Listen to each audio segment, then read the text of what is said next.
Today we're going to repair or replace the gearbox on a Canon A4000 lens assembly. Most of the time when they drop these cases, it'll break the pin on the back of the gearbox, a pinion gear pin. And so we're going to have to remove the 4 screws that hold the back plate and the gearbox and motor in place. First of all, we want to remove the aperture cable from its cable clamp here, and pop the cable out of place, pop the aperture cable out, and then this is held in place by a sticky sided double-sided tape and a little pin there. It's popped off there already, so just remove that from behind there. And now unscrew our 3 screws from our back plate first of all. Lay them on our screw guide sheet.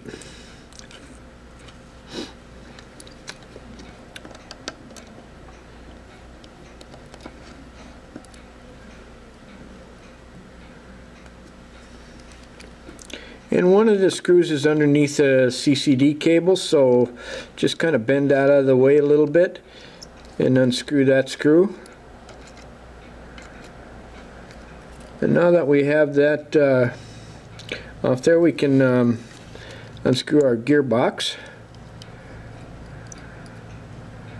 Okay, all 4 of those screws are the same, so you don't have to worry about getting them mixed up.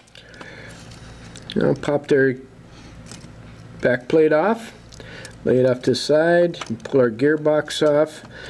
And okay, now you can see here that this pin is broken. This pinion axle pin is broken, so we're going to have to replace that part of the gearbox. First of all, what we're going to have to do is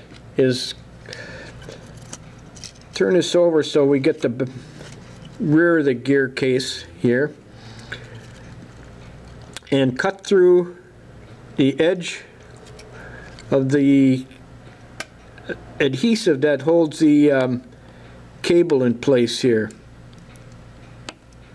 Our interrupter diode cable on the rear of the gearbox, and then just kind of get behind the cable a little bit here, so you can pop it up here from the rear, and your interrupter diode will pop right out of there. And then remove the cable from its tab here, right here. Earlier Canon A4000s, there was 2 small screws that held the 2 halves of the gear case together, and they would be right here and right here, but this one doesn't have them, so if yours doesn't have them, that's okay. So now we got that off to the side a little bit, and what we want to do is pop these retaining clips off their pins, retaining pins, just pry it up enough so that it releases it from the pin.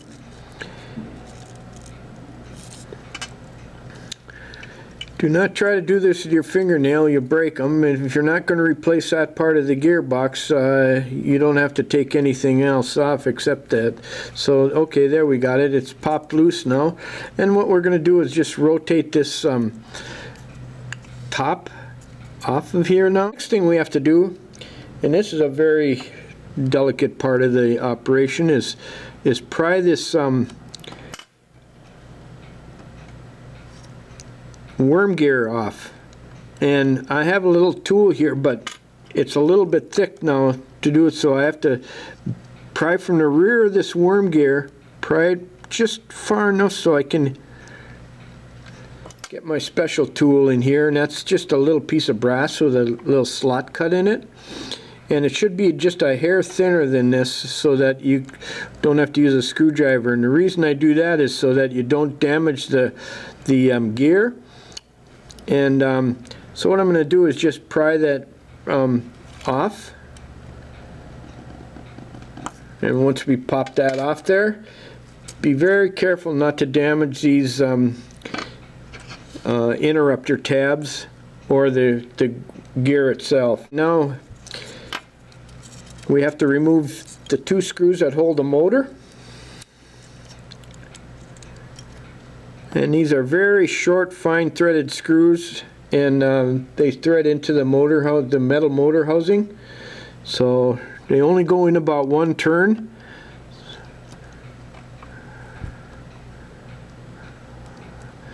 Okay. And there we have it all apart, and we're going to reassemble. We're going to replace this piece with a new gearbox. We have to first of all install our motor, and what we're going to do is make sure that this little pin in the or this little hole in the motor housing lines up with this little pin on the back plate of the mounting plate. So motor mounting plate. So that goes on just like this, and when it's in place it'll fit down flat. Once you get the screw in place, it only goes in about a half a turn, or a turn at the most maybe, and then just barely snug it down. They're very short and they're fine threaded screws. They screw into the metals.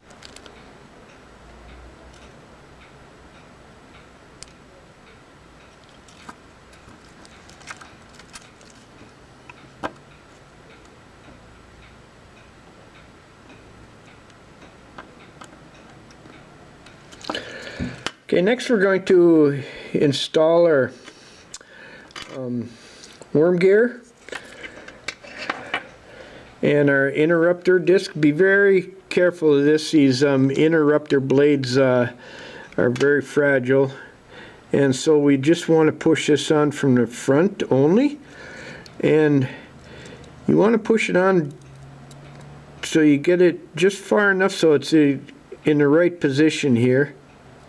You want to push it from the end only, and I kind of use my thumbnail. That's the easiest way to do this, and I push it on far enough so that when I inspect it from the rear here, that this interrupter disc is exactly centered between these two little ears that hold the interrupter diode in place. Okay, now we're exactly centered in between those two tabs there, and so now we have that all in place. And what I do is lay my gearbox down here again, try to hold everything off to the side here, and the gears have been inspected and they're all in pretty good shape, so we're going to put them back in here. And I'll start by inserting my primary reducer gear, and then my pinion driving gear, and then my secondary reducer gear.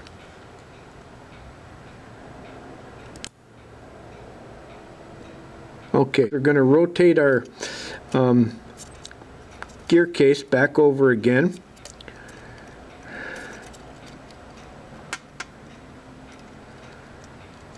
And try to keep the cables out of the way here so they don't get tied up in there and not disturb our gears too much.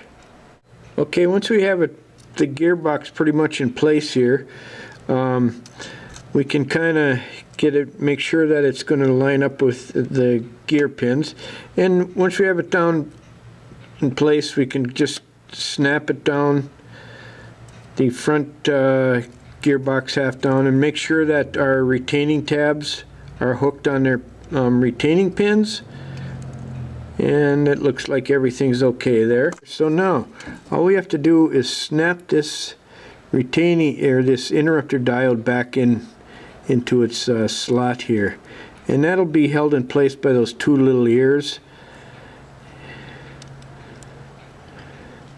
So if you haven't damaged the ears, it'll just snap right down in there. And it'll usually stay there. If you want to, you can put a little bit of glue back on there again. Okay, there are our gearboxes together.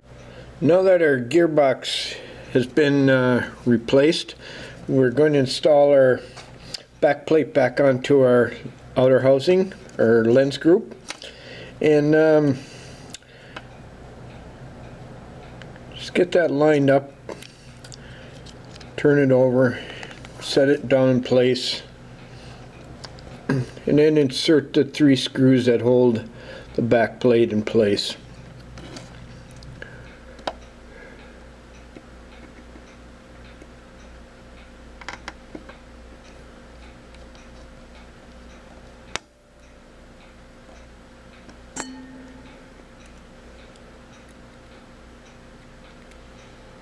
Okay, one screw is under the CCD cable, and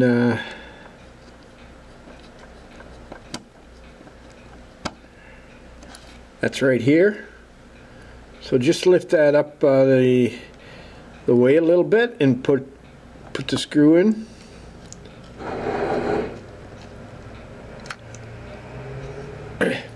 Okay, now we're ready to put our motor in place.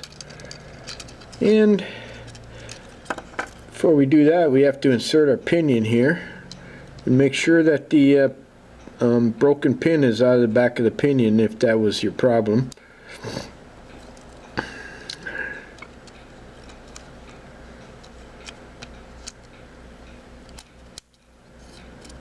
Okay, once we get that in place, just insert the screw.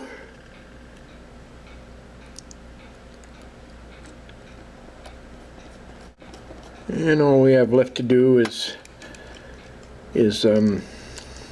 put our cable clamp, our ribbon cable, our primary cable, and our cable clamp back in place, and that's held in place by a little pin here and a double-sided tape on here. So we can just kind of push that down a little bit on the sides here until we get our aperture cable in place here. Okay, and that's about it. We just put our cable underneath here, underneath this little clip here, and pop it underneath the motor housing, and make sure it's on this little tab here, this little pin, and under this little clip here. Okay, and that's about it.